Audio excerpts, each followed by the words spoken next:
नमस्कार दोस्तों। आज हम पढ़ने जा रहे हैं कक्षा 8 की गणित अध्याय 3 चतुर्भुजों को समझना, जिसमें हम प्रश्न नंबर 3.3 में चतुर्भुजों से संबंधित जानकारी दे चुके हैं। अब हम पढ़ेंगे कुछ उदाहरणों के बारे में बच्चों। तो चलिए हम उदाहरण में चलते हैं। हाँ तो बच्चों, एग्जाम्पल 3 हमारा कह रहा है समांतर चतुर्भुज पी क्यू आर एस का परिमाप ज्ञात कीजिए। हमें इसका परिमाप निकालना है बच्चों। तो हमने आपको समांतर चतुर्भुज के बारे में समझा चुके हैं। समांतर चतुर्भुज की विशेषताएं, परिभाषा हम सब बता चुके हैं बच्चों। तो देखिए, इसमें दिया हुआ चित्र में पी क्यू आर एस, तो पी क्यू आर एस में पी क्यू का मान 12 सेंटीमीटर, क्यू आर का मान 7 सेंटीमीटर बना हुआ है। तो ये बताइए जब पी क्यू का मान 12 सेंटीमीटर है तो एस आर का भी मान 12 सेंटीमीटर होगा, क्योंकि समांतर चतुर्भुज की सम्मुख भुजाएं क्या होती हैं बच्चों? समान होती हैं। और यहाँ क्यू आर बराबर 7 सेंटीमीटर लिखा हुआ है, तो पी एस बराबर भी 7 सेंटीमीटर होगा, क्योंकि समांतर चतुर्भुज की सम्मुख भुजाएं क्या होती हैं? बराबर होती हैं। तो हमें परिमाप ज्ञात करने के लिए बोला है, तो यहाँ हम थोड़ा सा हल करते हैं। लिखेंगे हल। ये बताइए बच्चों, पी क्यू बराबर किसके होगा? एस आर के होगा। एस आर बराबर कितने सेंटीमीटर हो जाएगा? 12 सेंटीमीटर। ये हमने लिख दिया 12 सेंटीमीटर। फिर क्यू आर जो है पी एस के बराबर रहेगा बच्चों। ये भी 7 सेंटीमीटर रहेगा। ये 7 सेंटीमीटर, दोनों भुजाओं की माप 7 सेंटीमीटर रहेगा। अब हमें परिमाप ज्ञात करने के लिए बोला गया है। तो परिमाप क्या होता है बच्चों? सभी भुजाओं का योग।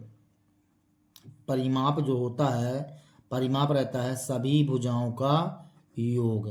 सभी भुजाओं का योग होता है बच्चों।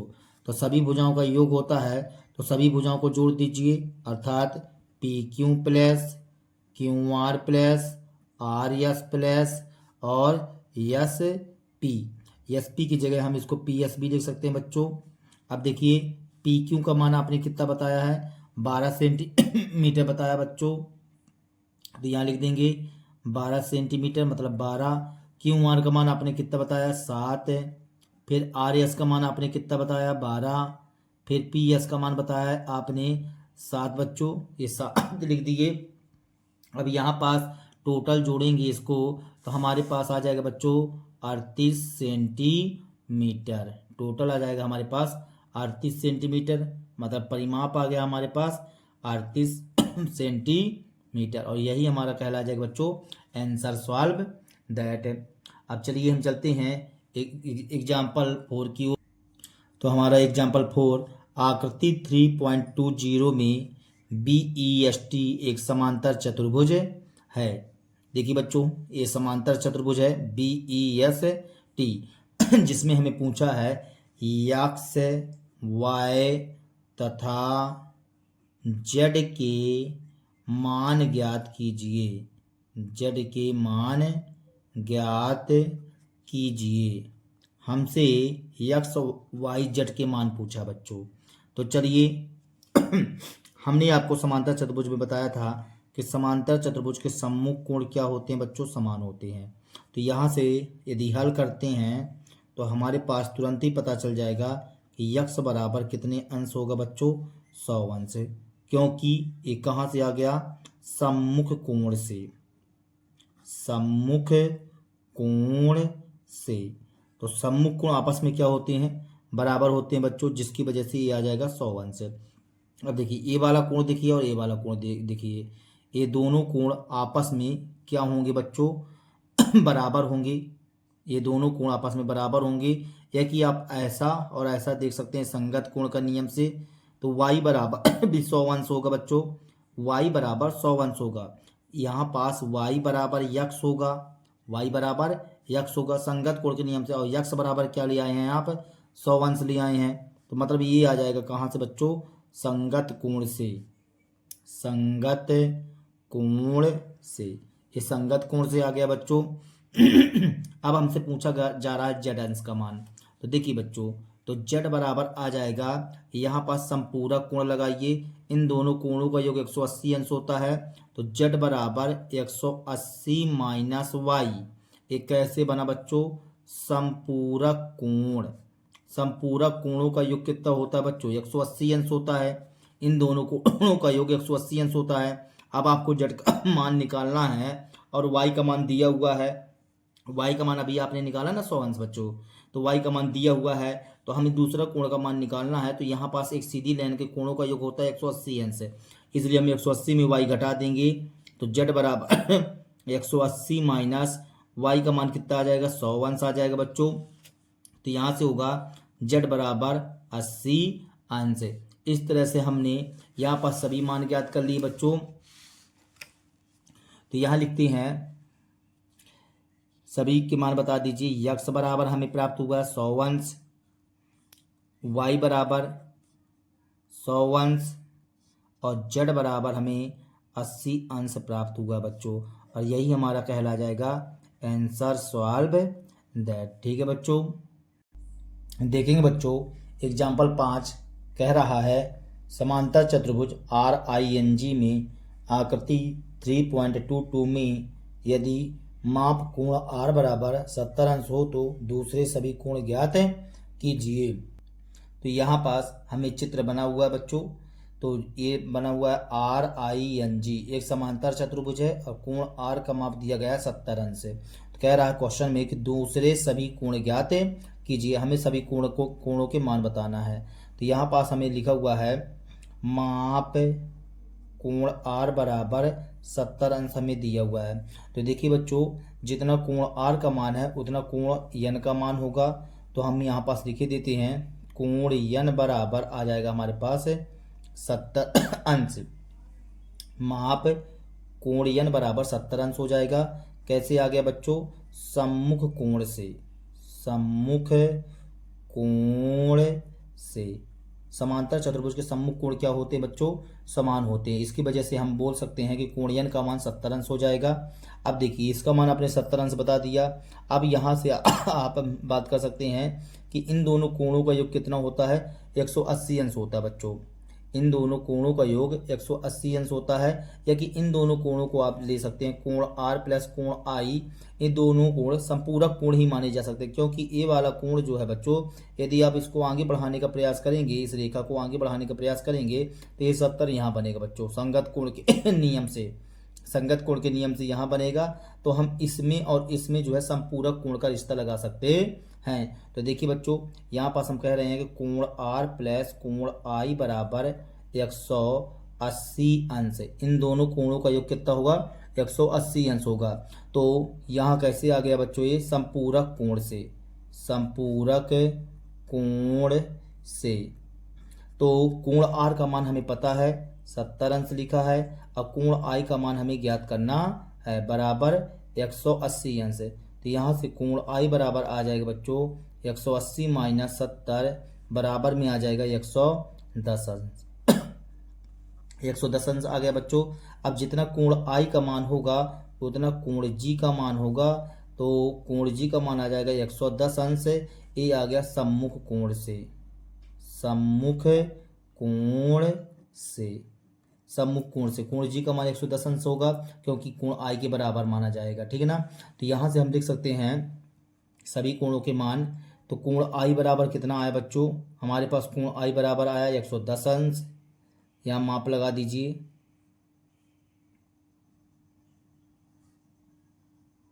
समझ जाइएगा बच्चों। तो यहाँ माप कोण I बराबर 110 अंश। माप कोण N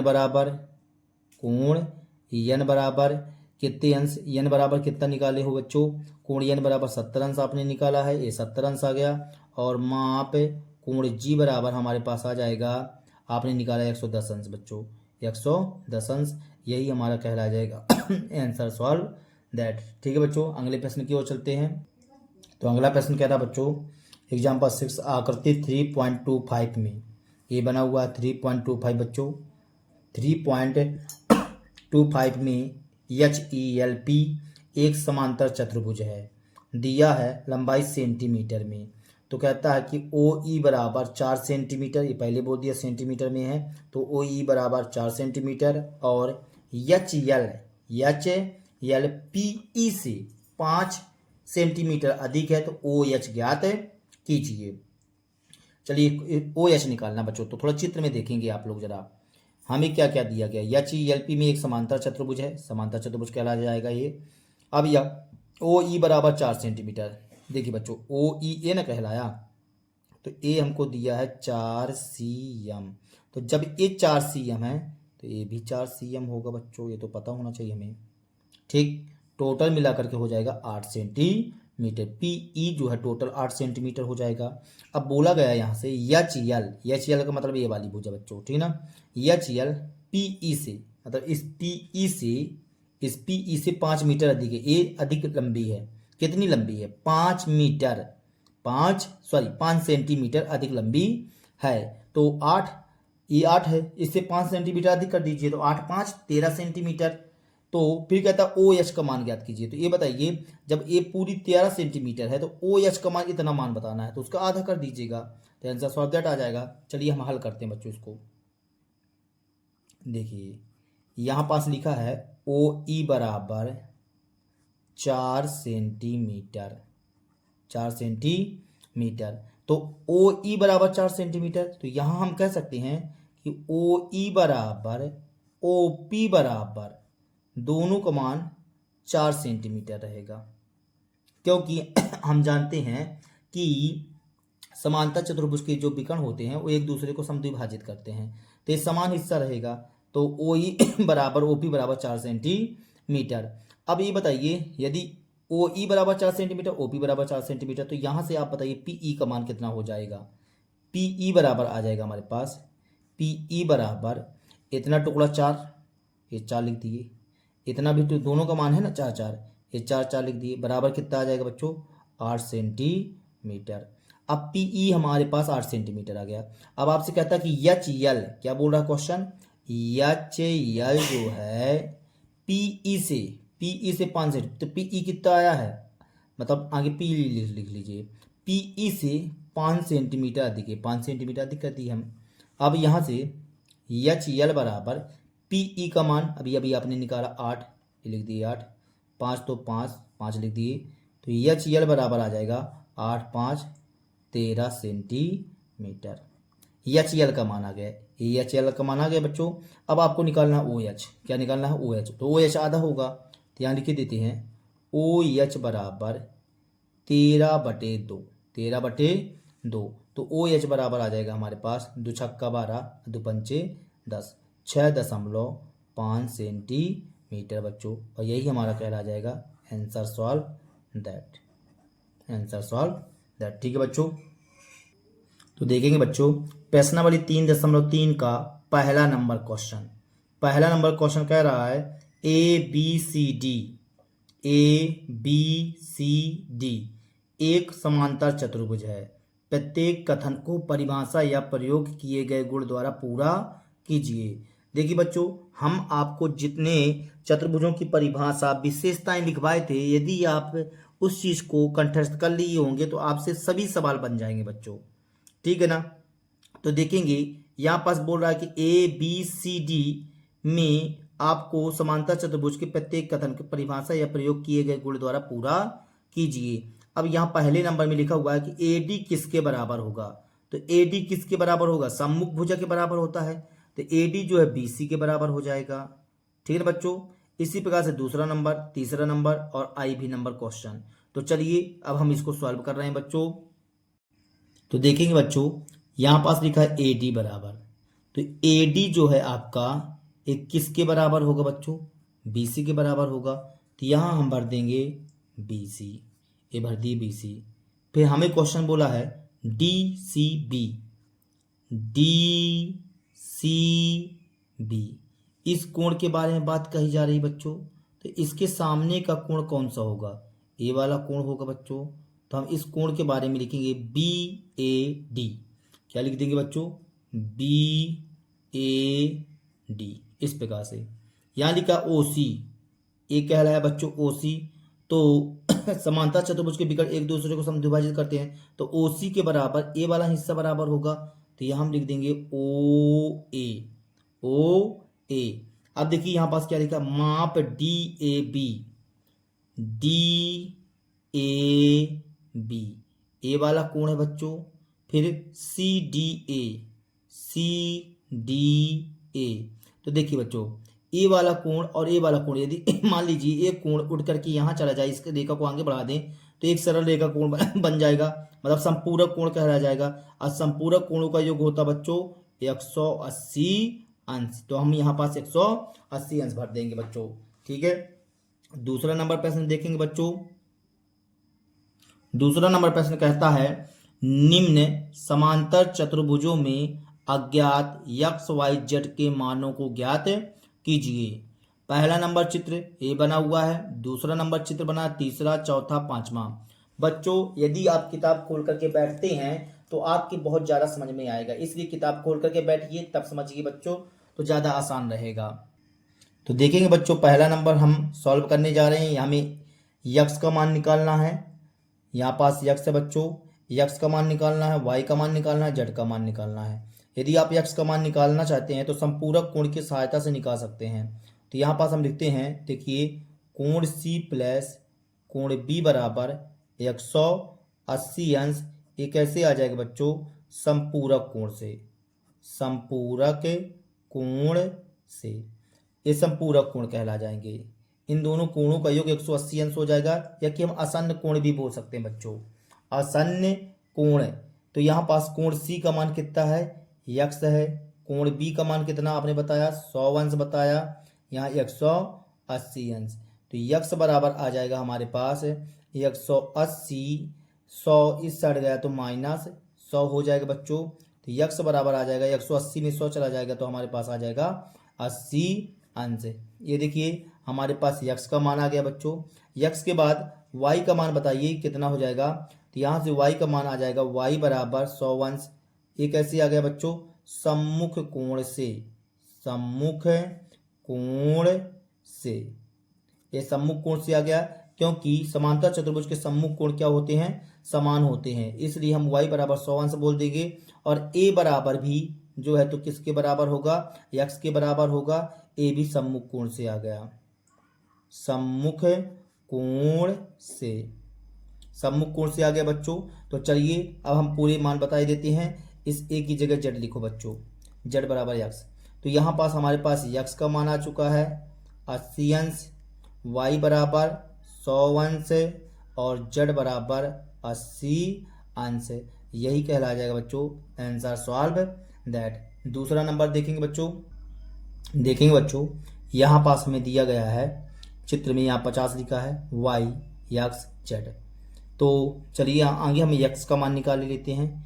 तो x बराबर आ जाएगा हमारे पास 180 माइनस 50, संपूरक कोण से बच्चों। तो यहाँ लिख दीजिए संपूरक कोण से, संपूरक कोण से, संपूरक कोण से आ जाएगा। तो यक्स बराबर 180 में 50 चला जाएगा बच्चों, तो 130 अंश आ जाएगा। और जितना यक्स का मान होगा उतना जेड का मान होगा। ये संगत कोण से बन जाता है। देखिए अंदर वाला तो बाहर वाला, तो यहाँ हम लिख सकते हैं जेड बराबर यक्स बराबर 130 अंश। ये बन गया, कहाँ से आ गया है, तो हमने बोला संगत कोण से, संगत कोण से। इसका मान आ गया, जेड का मान आ गया। अभी बताइए y और x आपस में क्या होंगे बच्चों, बराबर होंगे। तो y बराबर x बराबर 130 अंश आएगा। ये किसकी सहायता से आ गया बच्चों, इसको हम बोलेंगे सम्मुख कोण से, सम्मुख कोण से, सम्मुख कोण से बच्चों ये आ गया। देखिए x का मान 130, y का मान भी 130 और z का मान भी 130, सब मिलाकर कहा जाए तीनों का मान जो है तो आपस में क्या है बच्चों, बराबर है। तो x बराबर भी 130 अंश हमने लिखा, y बराबर भी 130 अंश लिखा और z बराबर भी हमने 130 अंश लिखा। और यही हमारा कहला जाएगा बच्चों आंसर सॉल्व दैट। देखेंगे बच्चों चौथा नंबर देखेंगे। तीसरा नंबर अभी हम बता रहे हैं बच्चों, इस पेज में जगह कम बची है जिसकी वजह से आगे हम आपको चौथा बता देते हैं, तीसरा दूसरे पेज पर बता रहे हैं। तो आगे आप चौथा देख लीजिए बच्चों। तो यहाँ पास जो है तो आगे यदि आप x का मान निकालना चाहते हैं तो इन दोनों कोणों का योग कितना होगा बच्चों, 180 अंश होगा। तो यहाँ पास हम करते हैं x प्लस 80 बराबर 180 अंश। किस नियम से आ जाएगा बच्चों, संपूरक कोण से, संपूरक कोण से आ जाएगा। यहाँ से यक्स बराबर आएगा 180, 80 ट्रांसफर हो जाएगा तो -80 हो जाएगा बच्चों। तो यक्स बराबर हमारे पास आ जाएगा 100 अंश। यक्स का मान आ चुका है बच्चों। अब हमें जो है तो किसका मान निकालना है, वाई का मान। तो वाई का मान कहला जाएगा हमारे पास, वाई बराबर आ जाएगा 80 अंश। वो भी 80 अंश कहाँ से आ गया बच्चों, तो हम यहाँ लिखेंगे सम्मुख कोण से, सम्मुख कोण से y का मान आ गया। अब देखिए संगत कोण के नियम से z बराबर आ जाएगा 80 अंश। ये कहाँ से आ गया, संगत कोण से, संगत कोण से बच्चों, अंदर वाला बाहर वाला, तो z बराबर 80 अंश आएगा। ये संगत कोण के नियम से हमारे पास सभी मान आ गए बच्चों। x बराबर 100 अंश आ गया, y बराबर 80 अंश आ गया और z बराबर आ गया हमारे पास 80 अंश। यही हमारा कहलाएगा आंसर सॉल्व दैट। अब देखेंगे तीसरा नंबर बच्चों, देखेंगे बच्चों तीसरा नंबर प्रश्न। तीसरे नंबर प्रश्न में इस तरह से चित्र बना हुआ है। देखिए यहाँ यक्स लिखा है, यहाँ 30 अंश, यहाँ वाई, यहाँ जेड लिखा हुआ है। ये बताइए कोई यक्स का मान बता सकता है बच्चों कितना होगा। यक्स का मान शीर्षाभिमुख के नियम से यहाँ 90 अंश आ जाएगा।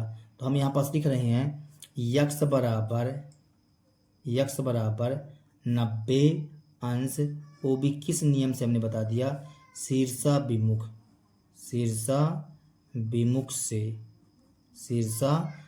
से बच्चों, शीर्षाभिमुख के नियम से यक्स का मान 90 अंश आ जाएगा। अब इस त्रिभुज में देखिए y प्लस यक्स प्लस 30 अंश है, मतलब यक्स प्लस वाई प्लस 30 अंश बराबर 180 अंश। ये कहाँ से आ गया, त्रिभुज के तीनों अंतः कोणों का योग, कोणों का योग। तो त्रिभुज के तीनों अंतः कोणों का योग कितना होता है, 180 अंश होता है। तो हमने 180 अंश कर दिया। इस त्रिभुज में देख रहे हैं तो यहाँ से आ जाएगा यक्स बराबर 90 प्लस वाई प्लस 30 बराबर 180 अंश। 90 30 कितना हो जाएगा बच्चों, 120 अंश बराबर 180 अंश। तो y बराबर आएगा 180 माइनस 120, तो y बराबर आ जाएगा हमारे पास यहाँ पास 60 अंश। कितना आ जाएगा बच्चों, 60 अंश। अब देखिए हमारे पास y का मान आ चुका है और यक्स का भी मान आ चुका है। अब z का मान पूछ रहा है यहाँ पास, तो जरा ध्यान से देखिए, जितना y का मान होगा उतना z का मान होगा एकांतर कोण के नियम से, एकांतर कोण के नियम से। ठीक है बच्चों, तो यहाँ पास हम लिख देंगे z बराबर y होगा और y बराबर हमें मिला है 60 अंश और 21 नियम से हमने लिख दिया ऐसा बराबर एकांतर कोण, एकांतर कोण से बच्चों। ठीक है ना। तो देखिए हमारे पास y का भी मान आ चुका है और z का भी मान आ चुका है और x का मान आ चुका है। तो चलिए हम आंसर के रूप में बता दें इसको। तो x बराबर 90 अंश, y बराबर 60 अंश हो गया बच्चों, ये 60 अंश लिख दिए और z बराबर हमने लिख दिया 60 अंश। यही हमारा कहला जाएगा बच्चों आंसर सॉल्व दैट। देखेंगे बच्चों बी नंबर क्वेश्चन में, इस समांतर चतुर्भुज में हमें x का मान पूछा है और y का मान पूछा है। तो देखिए बच्चों y का मान बताना आसान है क्योंकि y का मान 112 अंश आ जाएगा। कैसे, सम्मुख कोण से। तो लिख दीजिए बच्चों y बराबर 112 अंश किस नियम से आ गया, सम्मुख कोण से, सम्मुख कोण से। ये हमने लिख दिया सम्मुख कोण से बच्चों। इसके बाद यहाँ पास बात करेंगे आप, यदि यक्स का मान पूछते हैं तो एकांतर कोण के नियम से यहाँ पास ये दिया हुआ है, कितना दिया हुआ है बच्चों, जड़ दिया है। तो ये एकांतर कोण के नियम से इन दोनों का मान आपस में बराबर होगा बच्चों। लेकिन एक चीज़ पर ध्यान देना पड़ेगा हमें कि, तो यहाँ पास हमें ध्यान देना पड़ेगा कि z और z प्लस 40 और y, या कि फिर इसी को ले लीजिए बच्चों, इन दोनों कोणों का योग है, इन दोनों कोणों का योग मतलब ये पूरा मान और 112, इसके योग कोणों का योग 180 अंश होता है संपूरक कोण के नियम से।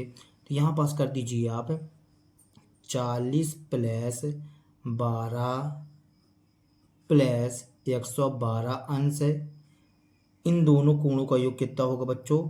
180 अंश होगा। 180 अंश होगा। किस नियम से हमने कर दिया बच्चों? ये आ गया समपूरक कोण से, समपूरक कोण से। अब यहाँ से देखेंगे आप, हमें किस 40 + 12 नहीं बच्चों, जेड लिखा है। क्या लिखा है? जेड। समझ जाएंगे क्या?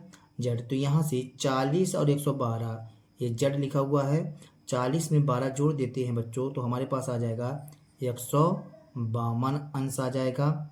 ठीक है, बराबर में 180। तो यहाँ से हो जाएगा जेड बराबर 180 माइनस 152 हो जाएगा। अब देखेंगे आप सभी बच्चे यहाँ पास, जेड बराबर 10 में 2 जाएगा, 8 बचेगा, इसके यहाँ से इसमें जुड़ जाएगी, ये 6 बन जाएगा, 8 में 6 जाएगा तो 2, और 1 में 1 गया कट्टम बट्टम। तो ये जेड का मान आ गया 28 अंश, 28 अंश आ गया। अभी बताइए जेड का मान जितना होगा बच्चों उतना यक्स का मान होगा।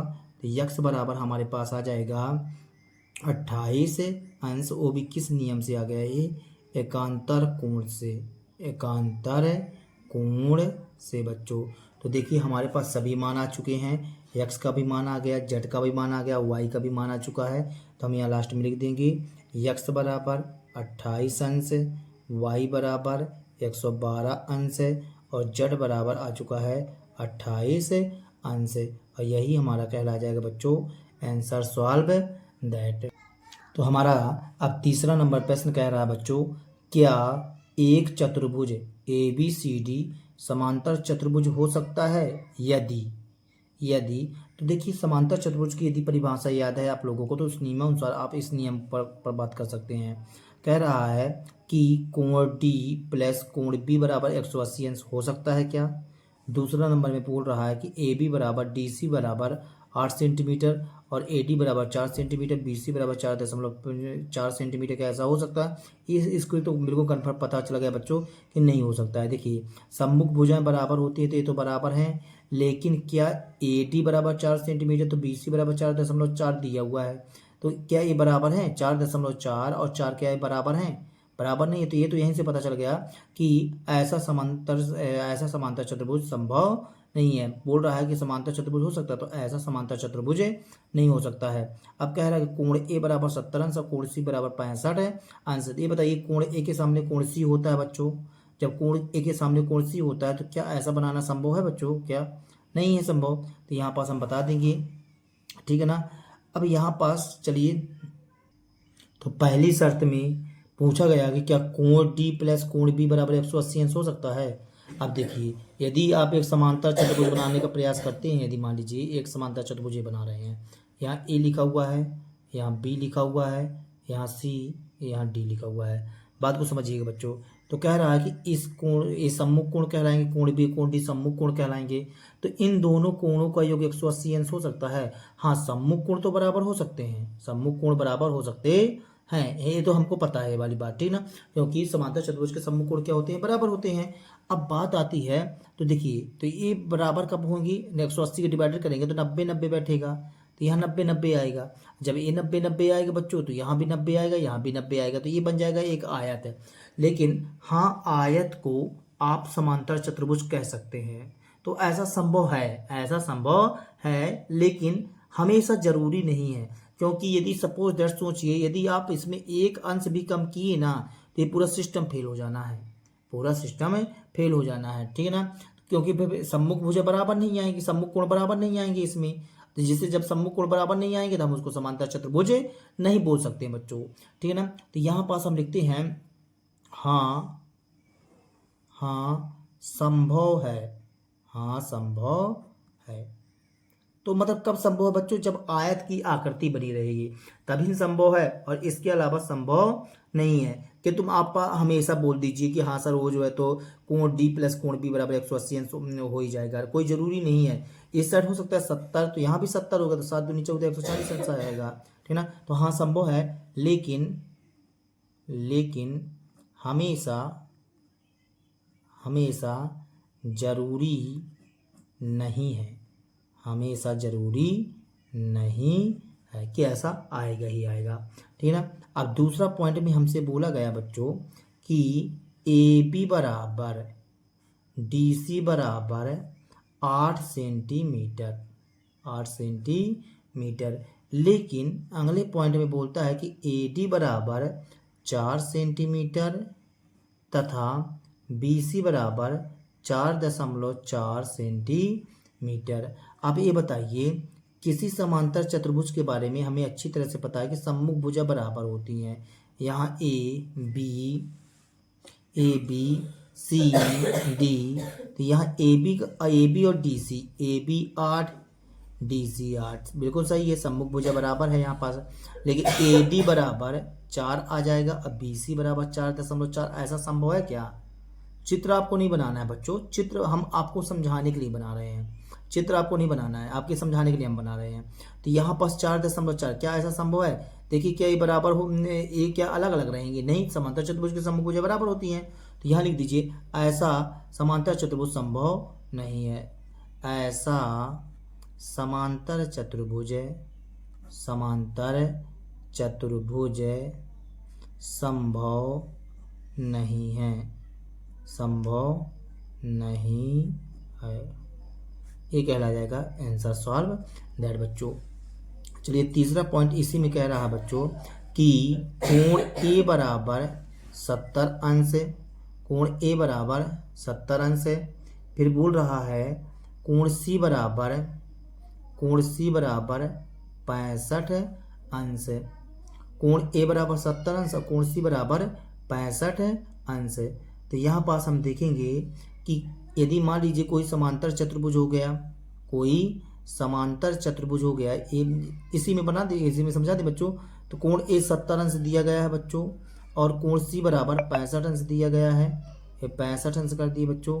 तो ये बताइए कि ये सम्मुख कोण क्या अलग अलग होते हैं क्या? सम्मुख कोण तो अलग अलग नहीं होते हैं, समान होते हैं सम्मुख कोण। तो ऐसा समांतर चतुर्भुज बनाना संभव नहीं है। ऐसा समांतर चतुर्भुज संभव नहीं है, नहीं है। आंसर सॉल्व दैट बच्चों। ठीक है, तो अब चलते हैं अगले प्रश्न। आज के लिए इतना ही बच्चों, धन्यवाद, जय हिंद।